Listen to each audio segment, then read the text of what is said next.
Hi, Mr. Usman. From Turkey. The most handsome.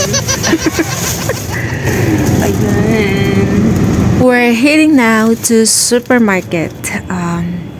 We're going to Lulu Supermarket, guys. This supermarket is very known here in Qatar.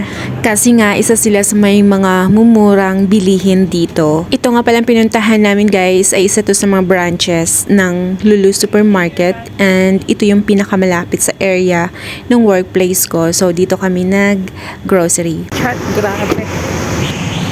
Say hi! Dito kami ngayon sa Lulu, guys. The Pearl Qatar. Ayan. Yan yung kasama ko. Sinamahan niya ako.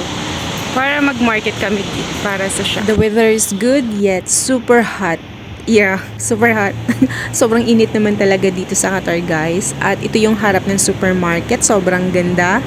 And yan, papasok na tayo. At ito yung pinakamalaking supermarket na malapit sa place namin. Pagpasok pa lang, makikita mo na yung fruits and vegetable area. Pero wala tayong bibilhin dyan. So, diretso na tayo sa ating main goal. Charot.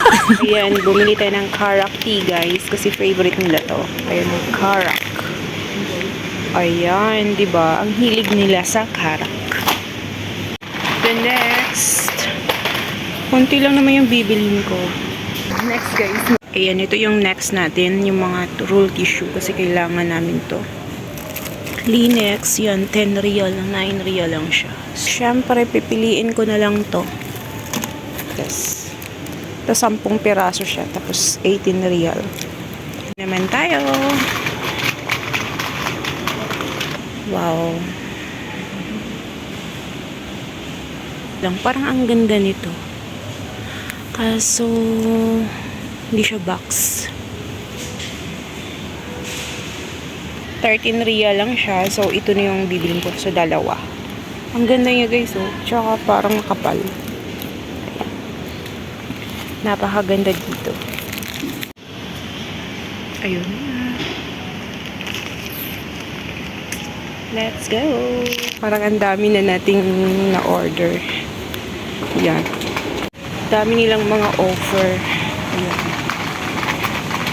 You know, mga chocolates, biscuits. Ayan.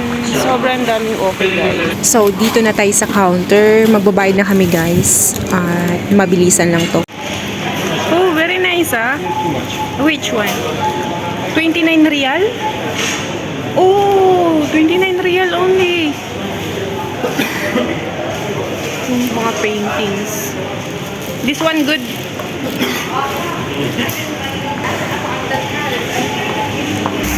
So, ayan na nga, guys, at andito na kami sa labas. So, nagmamadali na lang kami kasi nga may sangkatutak na nakaabang na trabaho pag uwi namin.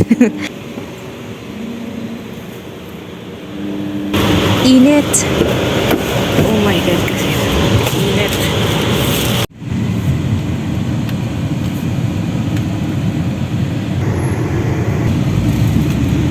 Bye-bye, Lulu. Bye-bye, Lulu. So, paalis na kami, guys. Uuwi na kami. Sobrang init.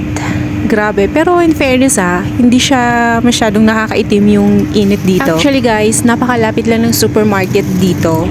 So, wala pang 5 minutes ay andito na kami sa aming workplace. So, paano ba yan? Hanggang sa muli, guys. Kita-kits sa next video. Bye!